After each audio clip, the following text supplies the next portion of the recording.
Are you having a hard time finding great investment properties? Unfortunately, the best deals are rarely found locally. Successful investing begins with the right properties in the right markets. Norada Real Estate provides everything you need to invest in the best deals across the United States. Our simple, proven system will help you create real wealth and passive monthly cash flow. Learn how to find the best deals by downloading your free copy of The Ultimate Guide to Passive Real Estate Investing at noradarealestate.com. That's NORADA realestate.com. You are listening to the Wealth Formula Podcast with Buck Joffrey. Get ready to change your life. Welcome, everyone. This is Buck Joffrey with the Wealth Formula Podcast. Today, I would like to start out referring you to wealthformula.com, where you can get all sorts of things, including the free download of my best-selling book, 7 Secrets of Eternal Wealth. Now, I got a little high-tech since we last talked, and I realized that a lot of people are listening to this show while they're driving and not really going to their computer to take advantage of some of the things that we do. So I got a little high tech and I subscribed to this thing called Lead Digits. Now, what this is going to let you do is if you can text, all you have to do is text 44222. And then to that text, all you do is you put the words Wealth Formula, one word, Wealth Formula, into that, and you can get a copy of my book emailed to you. So you don't even have to go to a computer. Again, text 44222 and put Wealth Formula, one word, and you are on your way to getting a free copy, a free download of the 7 Secrets of Eternal Wealth. You can also go to Amazon and pay me for that book if you prefer, but you can get it for free just by doing that. 44222, Wealth Formula. Listen, the other things that you can get on the site, by the way, you can get a free copy of George Newberry's Burn Zones. George is a fascinating fellow. He's an entrepreneur. He used to flip large apartment buildings, multimillionaire at one point, and had a sort of a rough fall from that just because of some bad luck. So I always recommend that anybody who wants to be a real estate superstar read this book and learn from George's lessons, because he's a talented guy, and this is a great story, good book. All you have to do is go to wealthformula.com and click the Burn Zones icon, because that's the name of the book, and he will send you a free copy. Now, George is also, as many of you know, the founder and CEO of American Homeowner Preservation. They did a webinar for us. George did a webinar for us, which I'm sure many of you who are on the list, my email list, got a copy of that webinar to take a look at to explain this very fascinating business opportunity for us to invest in. Basically, what American Home Preservation does in a nutshell is they buy non-performing mortgages for pennies on the dollar from banks, and then they get people to rent their homes back instead of kicking them out. It's actually a really good deed, and in the process, everybody else makes a profit, including you, the investor, who can make 12% annualized. Very good deal. You can check that out. Go to AmericanHomeownerPreservation.com, and you can take a look at that. And also, if you want a copy of that webinar, you can also email me at buck@wealthformula.com. Now, I am doing this podcast a couple days after Memorial Day. And first of all, I want to take this chance to thank all of you veterans out there for putting out your life on the line so that we can all live relatively carefree lives the way that Americans do, you know. Compared to the rest of the world, we got it pretty darn good. And in my view, we are still the greatest country in the world. And I don't see that changing anytime soon, despite what others say. There's no other place in the history of the world that provides as much opportunity for those who are willing to take life by the horns than the United States of America. And I speak, my friends, as the child of immigrants who came to this country broke and went on to live the American dream as affluent citizens of this great country. Now, listen, I know there are a lot of people in our niche here of the hard asset niche, lots of podcasts that you guys listen to, and you hear a lot of pessimism about the future of the United States. Because there's no doubt, I mean, listen, we are in a bit of an economic pickle, and I don't doubt that we may see some tough times over the next 10 years. But let me remind you that we are indeed the heart of the global economy. In other words, if we go down, the rest of the world goes down. And if the global economy implodes, do you really think you are safer in South or Central America or Puerto Rico or some other safe haven? If you believe that, you haven't spent enough time in the underdeveloped world. If all hell breaks loose, there is no other place that I'd rather be than the USA. And for as much as we may have some tough times on the horizon, I do not see the fall of the empire as some do. Instead, I see a new era of greatness. 20 years from now, we're going to look back to this era much the same way we look back at the 70s. You know, you remember you watch TV and you see all those cars lined up at the gas stations. And I was too young to remember that, but they were tough times, and we've seen them before. And we have seen tough times before, and we come out of it even stronger. That's just who we are. I believe, ladies and gentlemen, that American ingenuity and entrepreneurship will prevail. I'm an optimist. The many problems that we have will be solved. They'll be solved by our ingenuity, our technology, and other creative measures. I still believe in the greatness of our country and our untapped potential, and I can't wait to prove all the doomsday people wrong. America will prevail. I'll take some blame here. I think a lot of times we get too negative on the show. And I want to make sure in the future that we have a better balance. There are plenty of people out there, the likes of Peter Diamandis and his book Abundance, that are very positive and see good things in the future for our country and our world. No, we're not destined to go down. Every generation thinks that, folks. I mean, it's just the way it is. So let's focus on what we can do right now. Let's focus on opportunity rather than looking for all the negative things and all of the ticking time bombs. I mean, listen, there is some, and if it happens, it happens. And you folks of all are going to do just fine by it because you'll be ready. You're investing in real assets, etc. If we see hyperinflation, you're going to inflate with it. You're going to be in good shape. My guest today is a good one to have because he has seen it all. I mean, we're talking about the 70s and all that stuff. This guy is a world famous financial journalist who has been at it for greater than 30 years. So at this point, nothing surprises him. And you know what? He's just a really fun guy to talk to, and you're going to enjoy this show. So when we come back, we will speak with Mr. Jordan Goodman. Hey guys, it's Buck Joffrey with Wealth Formula Podcast. Are you sitting there on the sidelines waiting to put your money to work? Well, I've got something that you probably never even heard about.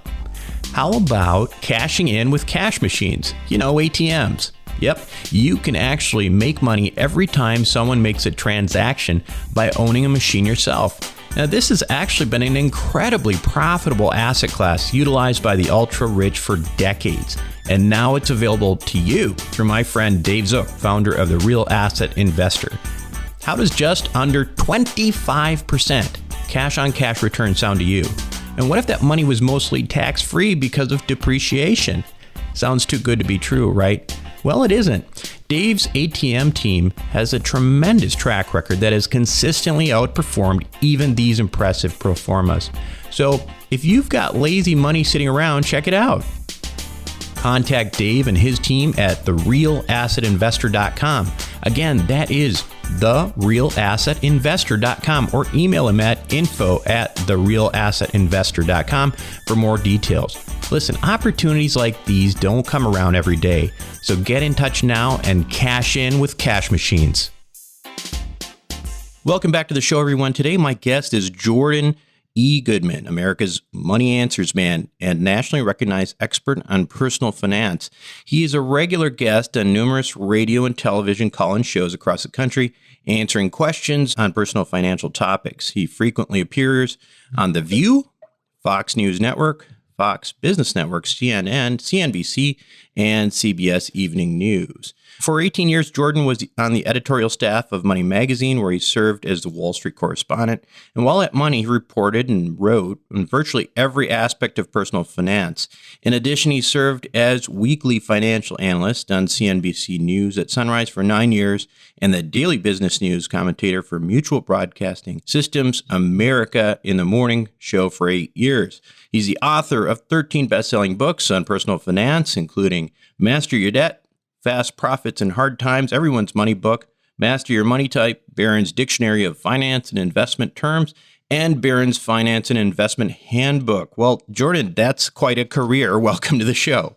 Great to be with you, Buck. You bet. So let's start with a little bit about how you got in the business. You describe yourself as a financial journalist, right? So how did you get into this business? Well, I've always been interested in journalism. I started as a journalist at age 12, actually. Oh, wow. Cape Cod. We have a house in Hyannis, and I wrote for the local newspaper, the Cape Cod Times. I did a youth baseball column at the very beginning. That was my first, and I did leagues all over Cape Cod. And just hung around the newsroom, started doing other stories, and just always interested in that. When I went to college at Amherst College, did all kinds of journalistic things and documentaries and all kinds of things there as well. Then I went to Columbia School of Journalism. Actually, I'm coming up on my 40th reunion. I was class of 1977. Wow. And that's where I learned about economic and business journalism particularly. Then went from there to Money Magazine, where I was for 18 years. And learned all about personal finance journalism. What I like about it, Buck, is it's journalism that actually affects real people and really helps them. In many cases, they're just not getting help. 80% of Americans do not have financial advisors. The financial advisor class pretty much wants to deal with the top, I'll be generous, 10%, but really more like 5% of the population, at least 100,000, if not more, to invest. And so that leaves the vast majority of people out with no financial advice. And so they hear me on radio shows, and I give speeches, and they come to my website, moneyanswers.com, and just all kinds of ways to help actual people make all kinds of financial decisions that they're not getting advice to do, and some kinds in kind of untraditional ways as well. Sure. And so I love it. Journalism really impacts people, and I love to do that. Yeah, that's great. Now, you've been studying the economy for over 3 decades, I guess almost 4 decades if you're talking about your reunion coming out. Now, give us a sense of where we are today as a country, compared to, your perspective over the last 4 decades as individual investors maybe and the economy as a whole. Well, I mean, the economy is growing, certainly not as fast as it could be. Maybe we're growing at a 1 to 2% rate, something like that. Now, we'll have to see what happens with tax reform. The 4 pillars of the economic growth plan from President Trump are tax cuts to put money back both in individual and businesses' hands, infrastructure spending, which would be between $500 billion and $1 trillion, which would put a lot of money into the economy in various ways. We clearly need that infrastructure spending all over the place. Repatriation of foreign profits. There's currently about $2.5 trillion overseas, bringing some of that money back, investing it here. And then deregulation in all kinds of industries to make it easier for business to do business, basically. So of those 4, deregulation is actually starting to happen because that's something that can be done by different agencies and executive order, and kind of they've gone ahead on all kinds of fronts to deregulate. Tax reform is still being proposed, but actually hasn't happened yet. Infrastructure the same, and the repatriation is kind of tied up in the whole tax reform. So of the 4 pillars, 1 has started to happen, the other 3 have not. And the stock market certainly had a major move upwards since the election in anticipation of those other 3 things happen. But if they don't end up happening, there could be a massive disappointment. So there's a lot of expectation that those things are going to happen. And I hope they do, but there's a lot of things. Getting things through Congress is not easy. One thing, never mind all these major things, Congress tends to move very slowly. And you saw what happened with healthcare is every Republican had campaigned on repeal and replace. And when they actually got down to it, they disagreed so much on what to replace it with that they didn't do anything. So it's not easy to actually get these things through. Right. Legislation is different than campaigning. Yeah. The other issue I think that, it's interesting that you bring up is the infrastructure stuff. And I interviewed Christopher Whalen a while back, and he made the good point that there's no such thing as a shovel-ready infrastructure project. So even that pillar may be something that might be a little bit optimistic if we expected to. It takes a long time to do these things. You're right. Right. I remember when we had the stimulus program in 2009, 2010, that was supposed to, roughly $1 trillion was supposed to go into shovel ready. Yeah. Didn't happen. Exactly. Right. So we've been down this road before, but we do have a lot. I mean, just to give you an example, I'm in New York, and recently they had some derailments of Amtrak trains at Penn Station, which messed up the entire East Coast train system, not only Amtrak, but the local trains. And so it was just a complete mess.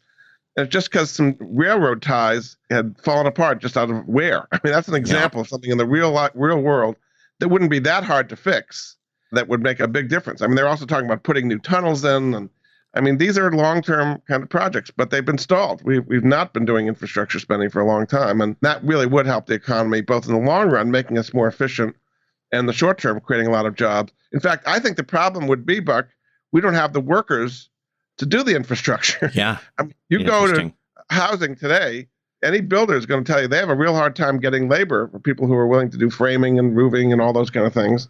So where are we going to come up with the workers to do all these massive infrastructure programs? Nobody's talking about that. So let's change a little bit on topic and let's talk about investing. So my listeners typically are hardworking, highly paid professionals. I'm a physician, and so not all of them are physicians by any means. We get a lot of physicians, lawyers, engineers, even guys working on Wall Street that secretly come back and look at alternative investments with us. So in your view, right now it seems like it's pretty tough to get some yield in this economy. Right. What kind of recommendations do you make to people like us?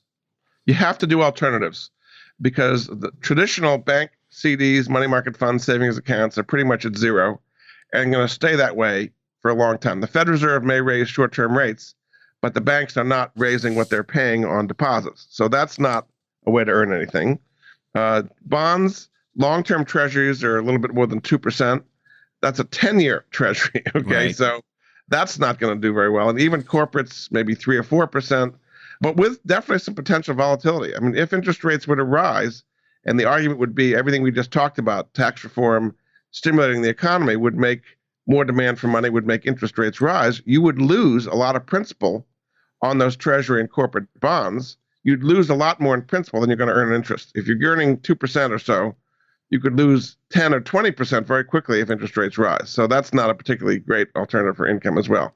So let me give you some alternatives that I've been using as ways of getting higher yields without either the stock market or the bond market or traditional bank projects.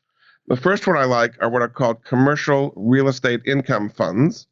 And that's a way of earning 8% very safely over a 1-year time frame. And you get either monthly checks, which you could have deposited into your checking account, or you can reinvest it back in the fund and have your money be growing at 8%. And there's a website for that as well, which is commercialrealestateincomefunds.com. And what they're doing, Buck, is they are lending money to commercial real estate projects over a short time, 1 year or so, to renovate or improve commercial properties in what's called a forced appreciation model. They're making the value of the property go up in some way that's predictable in advance. The builder developers pay the interest, and then when the project is done, it's often sold, and some of the profit is given back to the fund shareholders. So you not only get 8%, but you get a quarterly profit sharing distribution as well on top of that 8%. Could be another maybe 1 or 2% or so, depending on which projects are sold in a particular time frame. The maximum that they lend is 70% of the value of the property. So that 30% is what I call the equity cushion that's going to protect you against any kind of downside there. And it's over a short period of time, so that commercial properties don't tend to go down very much at all. And they're borrowing this money to improve their projects. They don't want to lose them. They want to improve them. I'll give you an example if that would help, Buck. Sure. So here's one that they did recently. There was a guy that had a large house in a university town. I think it was Boulder, Colorado. And he was renting it out to 2 students. He got a loan from the fund and over a year completely redid the house to make it into 4 apartments, 4 bathrooms, 4 kitchens, 4 doors. And so a year later, his income is doubled. He gets 4 rents instead of 2 from the same property. So that's the forced appreciation part. The value of the property is worth a lot more when you have double the cash flow from the same property. He then sold it because somebody wanted to buy it with the higher income and shared some of the profit with the fund. That's an example. Another one they did is a big house where 1 elderly person was living in there. They took it over, renovated it, and made it into an assisted living home where there are now 6 elderly people and a nurse's station. Again, their income is dramatically higher over having 1 person there. So that's the model of it, and it's been proven over a long period of time. So there you go. And it doesn't trade, doesn't go up and down in value. And there you're getting 8%, and you can get your money back after 18 months. I mean, it's on an annual basis, but it's an 18-month minimum hold. And you can do that inside an IRA or outside an IRA. So that's an alternative that I would like as a way of earning a pretty decent yield, 8% in this environment. And again, the website for that, commercialrealestateincomefunds.com. So presumably that's debt that we're talking about, right? If it's 8% fixed. Correct. Yeah. And they're lending to these builder developers, and the 8% is coming from interest. So the guy who built that, who renovated that student loan housing, is paying interest for the year while the project is being done. Yep. And then once the project is done, he sells it and pays it off and shares a piece of the profit back with the fund shareholders. So that's correct. That is interest you are receiving. A little bit of capital gain at the end in the profit sharing. How else are you investing your money? The other thing I'm doing is oil and gas. Now, oil's been about $50 a barrel, something like that. If you can buy into existing producing wells, you can typically get about 8.5%, something like that. This is not exploration for new wells. This is existing wells. And one of the things about oil and gas is you can actually get a lot of tax benefits. There's a lot of incentives for oil and gas drilling, something called intangible drilling benefits, for example, depreciation. So a lot of the income you would get is actually tax sheltered. So there's a way of getting 8% with almost paying no taxes. So it's almost like getting an 8% municipal bond to some extent. Yeah. So there's a website for that as well, which there's a place called Resolute Capital Management that does this. And so their website is rcp-ltd.com, which is Resolute Capital Management. And they've also got a phone number as well, which is 888-660-8159. And there's a way of getting 8%. Now, this particular one, their cost of pulling oil out of the ground is $18 a barrel. So as long as you're over $18 a barrel, they're making money. Now, they're making a lot more if it's 50 or 60. Sure. But even at 50, even at 40, you're still making money. So that's the kind of safety margin there because they're producing wells and getting them at such a low cost. So those are two alternatives to getting you roughly 8% that are completely separate from the stock market and the bond market and the banking system, where you can earn some pretty decent yields these days. So let's talk a little bit about debt in general. What's your view on debt? There's good debt and bad debt. Right, basically. exactly. Good debt is debt where you're getting something that's going to be worth more than the interest you're paying on it. And bad debt is where you're paying more interest than you're ever going to earn on money. If you're paying 18% on a credit card, that's bad debt, because if you spent it on clothes or a restaurant meal or something like that, you're not getting any return on that money. If you borrow on your home equity in your home for 4%, say, for example, Buck, you borrowed at 4% on your home equity and put into one of the two funds I just mentioned, the Commercial Real Estate Income Fund or the Oil and Gas Fund, earning 8%, that's a good use of debt. That's a positive arbitrage in your favor. Right. So in itself, debt is not good or bad. It's what you do with the money that makes the difference as to whether it's good or bad. And I would argue in the long run that student loan debt, as long as it's not excessive, can be good. Your biggest source of income over your life is not investments, it's your own earning power. And in theory, educating yourself in something that's going to be useful is increasing your earning power, and you should be able to pay that student loan debt off. The problem is a lot of people go a little overboard and get much too much student loan debt, and that's where you get into trouble. But if you keep it moderate and you go into a field where you're going to get a good salary out of it and a good future, that's a very good investment in debt as well. So how about mortgages? I mean, mortgages, it's funny, you can look at it and you say, well, gosh, is that good debt or is that bad debt? I mean, Kiyosaki's definition, it's bad debt, right? Because it's taking money out of your pocket. So how do you view mortgages? Should you have debt there? In general, I think it's okay. You want to actually buy a house that's going to appreciate in value, but you can't assume it's going to appreciate in value as it did in the past. Now, the housing market in general is pretty strong these days because there's a supply-demand imbalance. But it's very cyclical. I mean, not many years ago, you had much too much supply and not enough buying. Now it's the other way around. There's not enough supply and too many buyers. You have multiple offers for houses in good condition, good locations. So mortgage debt allows you to kind of get in the game. Over time, a home is probably people's biggest investment, biggest way of making substantial gains. But you don't want to take on too much debt. And that's where people got into trouble. In the mid-2000s, people were taking on much too big mortgages that they couldn't afford on the assumption that the value of the real estate would go up dramatically and bail them out. Well, it did until it didn't. Yep. And then when it didn't, you had all these foreclosures and people walking away from their homes, and the mortgages were a disaster. So it depends how you play it. If you are going to get a mortgage, get one where the rate is going to stay reasonable. The mortgage that I've always had is what's called the automatic rate cut mortgage, or ARC loan. A website for that, arcloan.com, arcloan.com. When rates go down, it automatically goes down.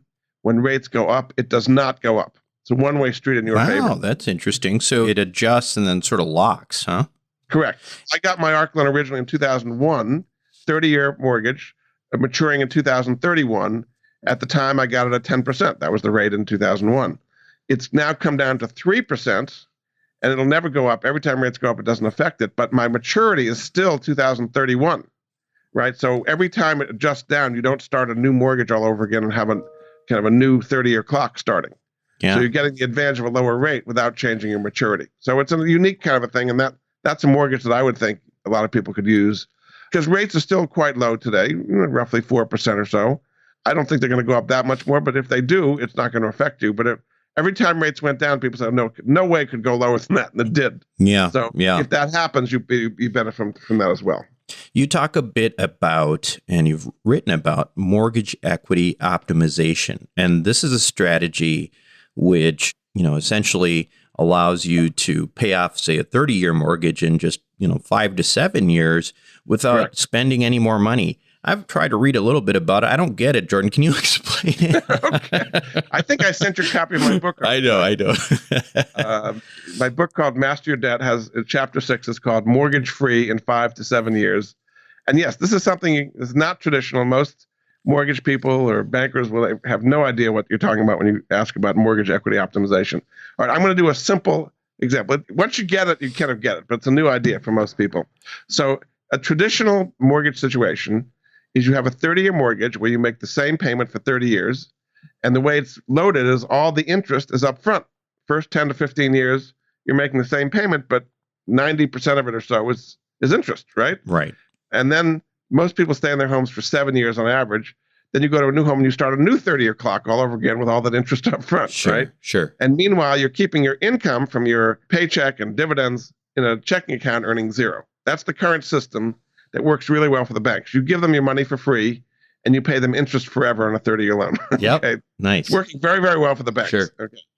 Optimization completely turns the tables on that and puts you in charge instead of the bank in charge. And the way you do that is you use a home equity line of credit, what's called the HELOC, HELOC, which is a liquid line against your house. You can put money in, you can take it out whenever you like with no penalties whatsoever. You can write checks on it, for example. And you keep your income, which is normally in the checking account earning nothing, in the HELOC, and it's pushing down your balance every day. HELOCs are based on what's called average daily balance. How much do you owe today? So if you put money in there, it's moving your balance down, and therefore you owe less interest because you owe less principal, and you're making rapid progress on your principal every day. So your money is actually working for you instead of the bank. That makes sense? Yeah, it does. So you're replacing your mortgage with the HELOC entirely? Well, typically not. Typically, you'll do a combination, what they call the blended strategy, meaning say you have a good first mortgage, 4% or something like that. You're paying it off faster, but you're not getting rid of it altogether. The HELOC is a adjust rate loan. It's based on the prime rate.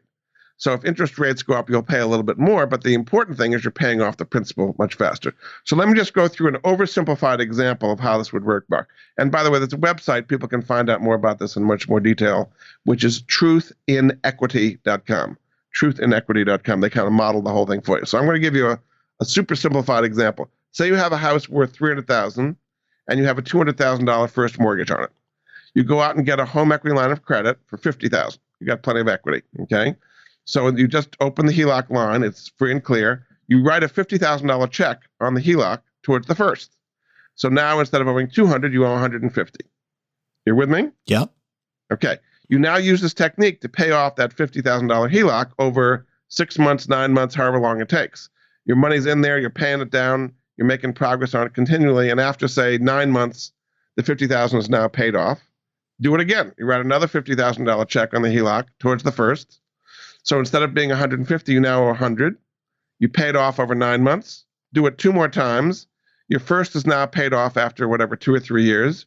You then pay off the HELOC. You are now debt-free as far as your mortgage in roughly 5 years, depending on how the numbers work out. So the principle here is that you're preferentially paying off principal quickly. Right. And that is allowing you to create equity, and you're not putting in an extra dime there. So that's kind of a nice thing too. It's the way your money is flowing. It's based on your existing level of income. It's the way you're flowing your money that's helping you. And then you pay your bills out of the HELOC on the day they're due electronically. So every day that you have money in that HELOC, it's pushing the principal down a little bit. And then the balance goes down, down, down. The day you pay your bills, the balance goes back up, right? And then it goes down, down, down.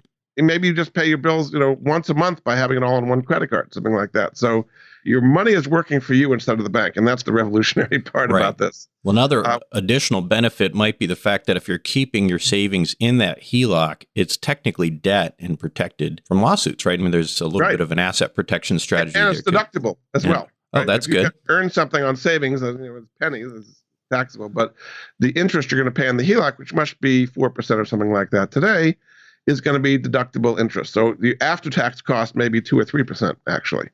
So it's using the equity you've got in your home to pay your mortgage off. I mean, imagine the difference for a couple that buys a home at age 30 and it's paid off by 35 instead of 60. Right. What a difference in their lives, right? I have literally saved your listeners 25 years off their mortgage and tens of thousands of dollars in needless interest. And they don't even know they're being ripped off. They don't even know the problem exists, but I've just solved it for them. Right. And then, if you look at it from the standpoint of, how can you make that money work for you? If you're the type of person who wants to use the equity in your home to invest, like Jordan talked about, you could go at that point and, get a new mortgage and use the money that's freed up and buy some investments or do a HELOC. Or do a HELOC, right. Do a HELOC. Do a HELOC completely. Your mortgage is now paid off. Right. So now you do a $50,000 HELOC at 4%, invest it in the oil and gas fund we talked about, or the commercial real estate income fund at 8%, put that money towards your retirement. Now you're having your equity work for you. It's a completely different way of looking at things. It's what I call making you the master of your debt instead of the victim of your debt. Right. Most people are victims of their debt, and they don't even know they're victims of it. Are there limitations? Are there limitations to this? I mean, can you do it with jumbos and all that too? With the just on bigger numbers. There are 3 things you need to make mortgage optimization work. You need to have positive equity in your house, because if you're underwater, there's nothing to borrow against. You have to have a decent credit score, maybe 680 or higher, to qualify for the HELOC, and you have to have positive cash flow during the month. More money coming in than going out during the month, because that positive cash flow is what's pushing down the principal. Okay, if you have a bad credit score, you're underwater in your house, and you have negative cash flow, this is not going to work for you. Okay, right. But I bet the vast majority of listeners have those 3 things. And so it works. So when you go to that website, truthandequity.com, it's a free website. They have what's called a personal profile. And you put in your income and your expenses and your mortgage and your house and all the different things. And it's going to say, based on what you're doing today, it's going to take you 28 and a half years to pay off your mortgage. With the numbers you just gave us, it's going to be 6.3 years, however the numbers come out to be. And then step by step, they show you how to do it. And I've just saved your listeners tens of thousands of dollars in needless interest. Well, that was nice of you, Jordan.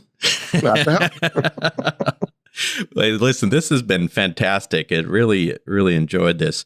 I know you have another call you have to get on in a few minutes here. And so why don't you, I'm sure people want to hear more from you and about you. Tell me a little bit about your show and how we can, how my listeners can listen to you some more and maybe get some of these, interesting ideas. Sure. So my website is moneyanswers.com. I also do a show, which you have been on, called the Money Answers Radio Show, which is a weekly show. It's on live from 3 to 4 every Monday, but it's also archived so people can listen to it later. It's on what's called the Voice America Business Network. So you go to voiceamerica.com and then you just do Money Answer Show and it'll come right up. And I've been doing it for 10 years every week. And I've interviewed all the top people in personal finance, including you. So actually helped a lot of people that way. So there's great content on there. And then at moneyanswers.com, I've got links and videos and just all kinds of different. We've talked about just a few things. We've talked about some investment things. We've talked about some mortgage things, but getting better credit cards and health insurance. There's just loads of different things. I've been doing this for a long time. So, and I'm glad to take emails as well from your listeners at moneyanswers.com. Fantastic. Jordan Goodman, everyone, America's Money Answers man. Thanks for being on Wealth Formula Podcast. Thanks so much, Buck. Appreciate it. So I hope you all enjoyed that show with Mr. Jordan Goodman. I always find it very, very entertaining to talk to that guy. I think he's lots of fun, just a ton of knowledge. Listen, there are lots of ways to approach for personal finance that you probably don't even know. And I do want to make sure that you know that a lot of these tricks and tactics that Jordan talked about and that the wealthy use are things that we actually talk about in my investor club. So if you're an accredited investor, please make sure to sign up for that. I should point out too that when things are not solely for accredited investors, I do send them out to the greater list, so you still have an opportunity to see things there. And by the way, as I remind you again, you can sign up for my list and get a copy of my book by texting 44222. And all you have to write in there is wealth formula, one word, wealth formula.